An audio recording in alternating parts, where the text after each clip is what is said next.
ولیکن بقر فی قلبہ، بلکہ جو صدیق کے دل میں میری محبت ڈالی گئی ہے اس کی وجہ سے تم سب پر سبق لے گئے۔ علی کی بھی تعریف ہے، عمر کی تعریف بھی ہے، عثمان کی بھی تعریف ہے، اور 1,24,000 جناب اصحاب کی تعریف ہے، غوث کی تعریف ہے، اور اعلیٰ حضرت کی تعریف ہے۔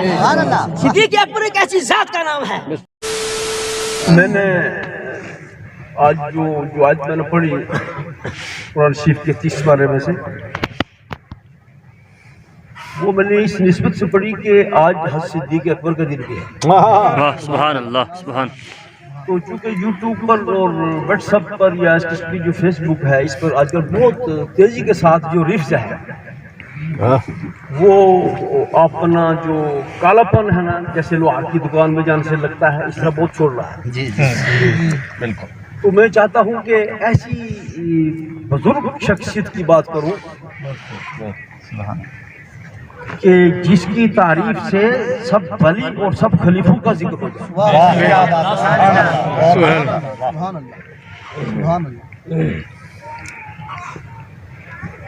میں سب سے پہلے ایک بات آپ کو بتاؤں، ہمارے مدرسے میں ایک زمانے میں ایک صاحب نے کنٹین کی دکان کھولنی تھی، یعنی لوگوں کو چائے بھائی یہیں لڑکیوں کو کون بار جائے گا۔ تو ایک ہماری خالہ 47 میں یہاں سے پاکستان چلی گئی، تو پاکستان میں جانے سے بہت سارے شیعہ بھی بن گئے جی، کیونکہ یہ سب سے بڑی جو خباثت ہے نا، یہ پاکستان میں ہے رافضی بننے کی۔ تو اس کا ایک پوتا یہاں آیا، وہ پٹواری تھا، میری خالہ کا پوتا، کیا لگا میرا بھتیجا ہی لگا، بھتیجا۔ وہ ہمارے بھائی کی گیٹ میں تھا جی، تو ہم نے دیکھا کہ یہ وہی ہو سکتا ہے، کیونکہ پاکستانی چہرہ نظر آ رہا تھا۔ تو ہم نے اس کو بلایا، اندر آیا تو حجی ہم ڈر رہے تھے کہ سنا تھا کہ آپ مارتے ہیں،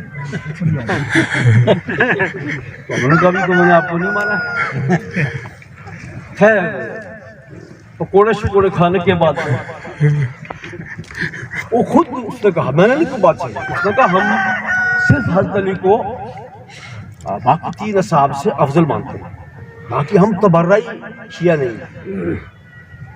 تو میں نے کہا کیوں آپ حضرت علی کو افضل کیوں مانتے ہیں؟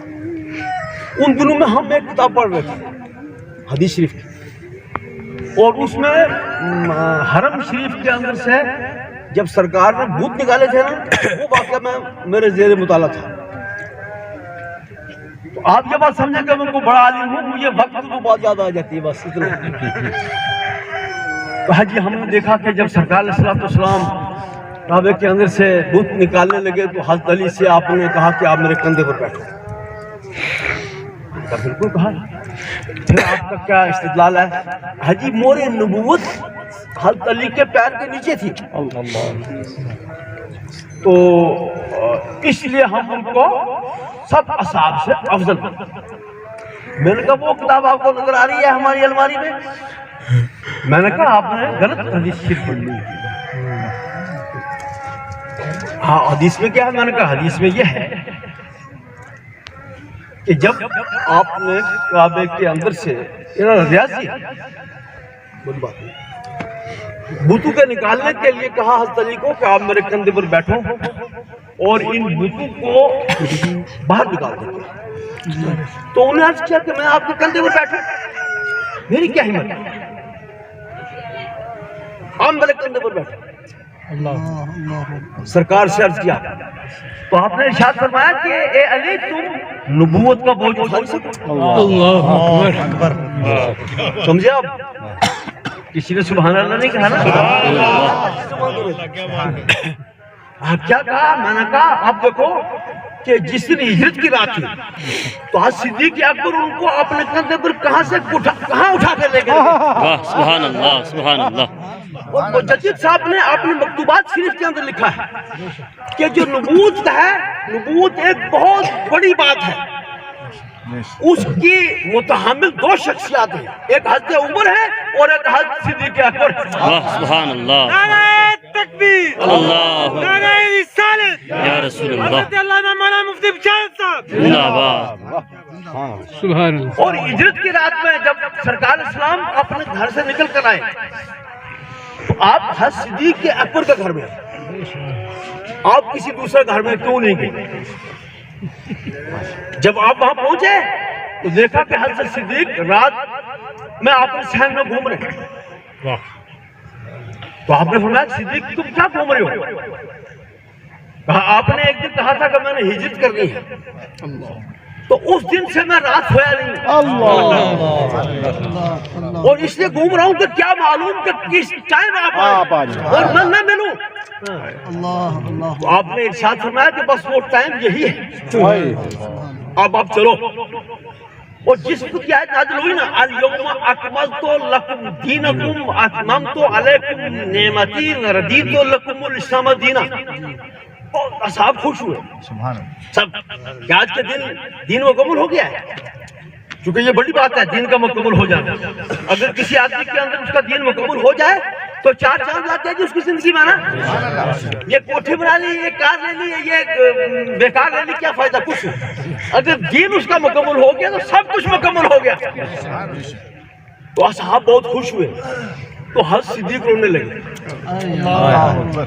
تو لوگوں نے کہا یہ رونے کا ٹائم ہے، تو خوش ہونے کا ٹائم ہے۔ بولے نہیں، سگنل آ گیا ہے، کیا سرکار ہم میں نہیں رہے۔ اللہ اکبر۔ آپ کو کیسے معلوم؟ تو پیغمبر کو بھیجا جاتا ہے دین کی تکمیل کے لیے، جب دین تکمیل ہو گیا تو پیغمبر ہم سے اٹھا لیا جائے گا، یہ نعمت ہم میں نہیں رہے گی۔ تو یہ کیا بات ہے؟ یہ مجدد صاحب لکھتے ہیں کہ جو ہے نا حدیث العلماء ورثۃ الانبیاء، کہ علماء انبیاء کے وارث ہیں، اس پر شیعوں کو بڑی تکلیف ہو رہی ہے جی وارث پر۔ ایک دن یوٹیوب پر چند ہمارا قسم کے لوگ بیٹھے ہوئے ہیں، تو خود ہی کہہ رہے ہیں اس کو کہ یہ جناب پی ایچ ڈی ہے، اور ایک اور لفظ ہوتا ہے ریسرچ اسکالر، جیسے آپ کہتے ہیں کہ صدر مجھے خود، جب میں آپ کو کہتا ہوں اس طرح ان کا بھی ایک بے ایمانوں کا ایک ٹولہ ہے، اس کو کہا یہ ریسرچ اسکالر ہے، یہ فلاں ہے۔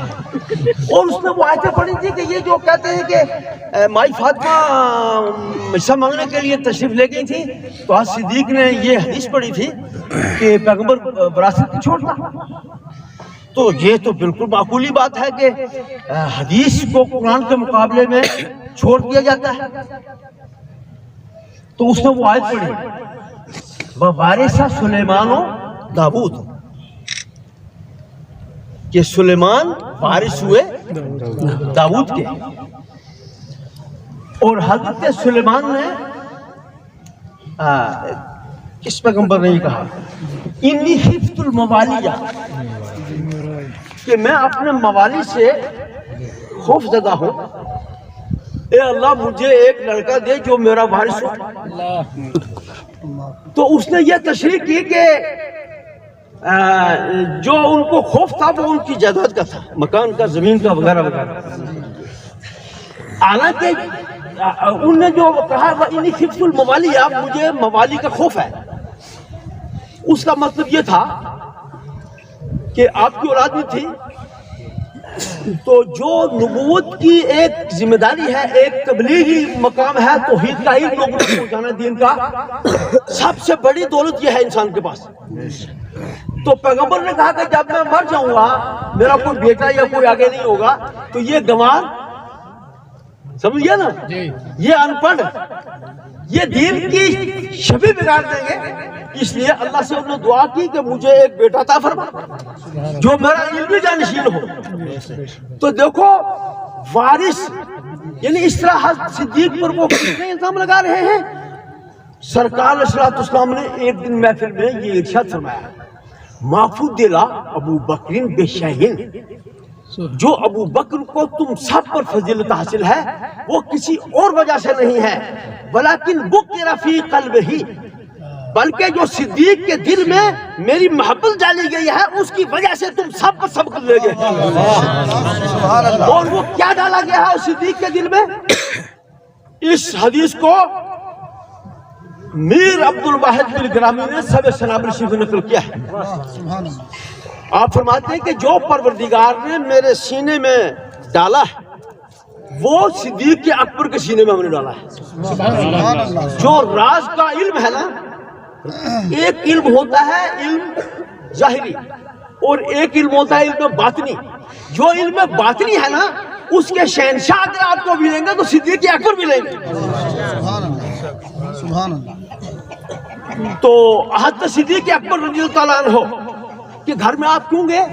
کہ آپ کو ایک ایسے ساتھی کی ضرورت تھی جو دانشور بھی ہو اور جو باجرت بھی ہو، جو دشمن کی چال کو سمجھ سکتا ہو اور پیغمبر کی حفاظت کر سکتا ہو. اس وقت صدیق کے اکبر سے اوپر بڑا کوئی نہیں تھا جو پیغمبر کا راستے میں غم گسار ہو سکے. اس لیے صدیق اکبر کو نوازنے کے لیے سرکار کو خود ان کے گھر میں تشریف لے گئی. اور پھر سنو آگے، جب وہ کندھ اوپر لے کے چلے نا تو سرکار کو اپنے کندھے پر اٹھایا تھا اور ایک ٹانگ ادھر، جیسے ابھی درویش صاحب نے چاہ ڈالی نا، ایک عیسائی ادھر دوسرا اس طرح سرکار کو لے کے وہ چل رہے ہیں. آپ سمجھو کہ کتنا اچھا موقع ہوگا ان کے لیے، صدیق اکبر کے لیے، کہ جب سرکار کو اپنے کندھے پر اٹھا کے لے کے چل رہے ہیں. تو راستے میں کئی لوگ تھے نا، اس کے ہمارا پوچھتے رہتے نا کیا ہوا، کس طرح ہوا، کیا ہوا تھا نا، ایسے بیٹھے بیٹھے کوئی تو ہم نے کہا، اس سے پوچھا کہ یہ کون ہے؟ یعنی یہ تو جس نے اٹھایا ہوا ہے اس سے یہ عمر میں زیادہ معلوم ہو رہے ہیں. شیخ من شیخ، یہ شیخ کون ہے؟ تو آپ نے کہا حاضر رجل یہدینی. ایک جملہ انہوں نے معمولی سا کہا، چونکہ یہ بھی ظاہر نہیں کر رہا تھا، چونکہ کافروں کو معلوم ہے کہ سرکار اسلام عزت کر رہے ہیں، پیچھے دشمن لگے ہوئے، تو یہ بتا دوں گا کہ یہ کون ہے تو کہانی یہیں خراب ہو جائے گی. انہوں نے کہا یہ وہ شخص ہے جو مجھے راستہ دکھا رہا ہے. تو راستہ دکھانے سے یہ راستہ مراد نہیں تھا یہاں سے سون کوٹ کا یہ پوچھو، بلکہ یہ وہ راستہ تھا جو جنت میں جانے کا. نعرہ تکبیر، نعرہ رسالت، سبحان اللہ. تو یہ وہ شخص ہے جو مجھے راستہ دکھا رہا ہے. اور یہ واقعہ آپ کو بڑی بڑی کتابوں میں ملے گا سیرت کی، جو سرکار صلی اللہ علیہ وسلم کی سیرت ہے، کہ آپ کے کندھے پر ایک پیر ادھر ایک ادھر، تو آپ کبھی اس پیر کو چوم رہے، کبھی اس پیر کو. اب آپ سمجھو ان کا مقام کیا ہے. اور جس وقت آپ نے عرش پر معراج میں تشریف لے گئے اور واپسی کا حکم ہوا تو آپ نے خدا سے عرض کیا کہ میں جب میں یہ واقعہ بیان کروں گا معراج کا تو لوگ تسلیم نہیں کریں گے، یہ مکہ کے لوگ. خدا نے فرمایا کہ تیری تصدیق میں صدیق سے کروں. تو صدیق سے کیوں کروائی؟ یعنی صدیق کی بات معتبر تھی. آپ سمجھے کہ نہیں؟ ان کی بات کو سب لوگ مانتے تھے، کیونکہ صدیق اکبر کا روح و تنتنا مکے میں اس طرح تھا جس طرح کے ایک بہت بڑے آدمی کا ہوتا ہے، چھوٹے بڑے سب ان کا سرنگو تھے. اس لیے جب آپ باتیں کی نا مجھے مولا وغیرہ ان لوگوں نے تو صدیق کے پاس گئے کہ چلو ان کے پاس چلتے ہیں. وہ کہتے انہوں نے کہا کہ سرکار نے جو کہا ہے میں اس کی تصدیق کرتا ہوں. سب سے پہلی تصدیق معراج کی صدیق اکبر رضی اللہ عنہ. تو سرکار نے صلی اللہ علیہ وسلم نے فرمایا کہ جو فائدہ مجھ کو صدیق کے مال سے ملا ہے کسی کے مال سے نہیں ملا. یعنی سب سے پہلی قربانی جو پیش کی ہے اسلام کے لیے وہ صدیق اکبر نے کی. اور جس وقت آپ نے ایک جنگ کے لیے لوگوں سے چندہ مانگا تو کوئی کچھ لے کر گیا، کوئی کچھ لے کر گیا، کوئی کچھ لے کر گیا. تو صدیق اکبر جب پہنچے نا تو ان کے اوپر جو کپڑا تھا اس میں بٹن نہیں تھے، کانٹوں سے روکا ہوا تھا. تو اتنے میں جبریل بھی اسی لباس میں اترے. تو پوچھا یہ کیا کیا تم نے؟ کہا یا رسول اللہ گھر میں کیا چھوڑا ہے؟ کہا میں نے خدا کو چھوڑا ہے اور آپ کو چھوڑا ہے. اتنے میں جبریل اترے تو جبریل نے کہا یا رسول اللہ آپ کیا حیران ہو رہے ہیں؟ آج جو صدیق کا لباس ہے آج ہم کو حکم ہے آسمان کی ساری مخلوق فرشتوں کی کہ وہ لباس اختیار کریں جو صدیق کا لباس ہے. سبحان اللہ. نعرہ تکبیر، نعرہ رسالت، شان صدیق اکبر. اچھا پھر ایک بات اس میں اور لکھی ہے میرا خیال، کیونکہ جتنی خطا خطیب کرتا ہے نا اتنی ادیب نہیں کرتا. وہ سوچ سمجھ گیا جس میں بڑی غالباً اللہ نے اس بات کو لکھا ہے کہ پوچھا جناب کہ صدیق نے یہ کیوں کہا کہ گھر میں خدا کو بھی چھوڑا اور رسول کو بھی چھوڑا، میرا کیوں نہیں کہا؟ خداوند قدوس کی طرف سے جبریل نے دریافت کیا تو انہوں نے کہا، اس میں لکھا ہے کہ جو صدیق نے یہ کہا کہ خدا اور رسول کو چھوڑا ہے، یعنی صدیق کو بھی کچھ غیب کی خبر ہے، سبحان اللہ، سمجھے نا؟ جیسے ہمارے مفتی فضلت لکھتے ہیں واللہ عالم و رسولہ، ہے نا؟ اللہ اور رسول کے سپرد کہتے ہیں نا، جب کہتے ہیں اللہ اور رسول کے سپرد تو کئی وہمی کو مسئلہ یہ شرک کیا رسول کا سپرد کیوں کیا؟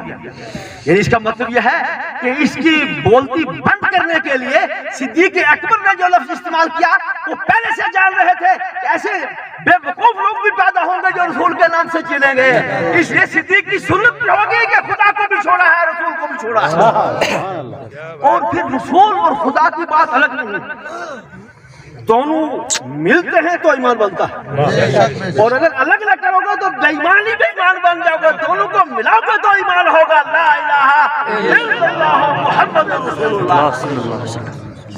مجد صاحب نے لکھا کہ یہ جو لا الہ الا اللہ ہے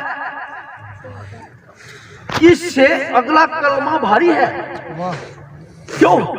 یعنی لا الہ کون نہیں کہتا، بولو سب کہتے ہیں، لیکن رکتی ہے گاڑی یہاں محمد رسول اللہ، اگر وہ توحید ہے تو ایمان ہے محمد رسول اللہ، اور جتنے یہ ختمات میں پڑھا جاتا ہے نا کلمات، میں نے حالات کو پڑھا اس میں، انہیں اس کلمے کو یہ جو صرف لا الہ الا اللہ پڑھتے ہیں کچھ لوگوں کو انہیں اگر اس کا یہ خیال ہو تو اسے محروم ایمان بھی کہا، جب تک کلمہ پورا ختم نہیں پڑھا جائے گا کلمہ ختم نہیں ہوگا، لا الہ الا اللہ محمد رسول اللہ۔ اکبر سے افضل آدمی روئے زمین پر نبیوں کے بعد کوئی نہیں، سبحان اللہ، ہاں ان کی تعریف آپ کر دو تو علی کی بھی تعریف ہے، عمر کی تعریف بھی ہے، عثمان کی بھی تعریف ہے، اور 1,24,000 جناب اصحاب کی تعریف ہے، غوث کی تعریف ہے، اور اعلیٰ حضرت کی تعریف ہے۔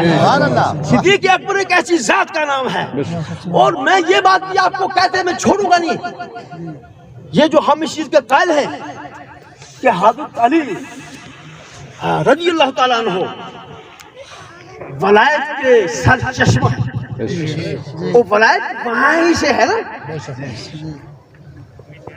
لیکن آؤ تھوڑی سی ہم بات کریں کہ یہ ہے کہاں سے؟ حضرت علی سے پہلے خلیفہ کون تھا؟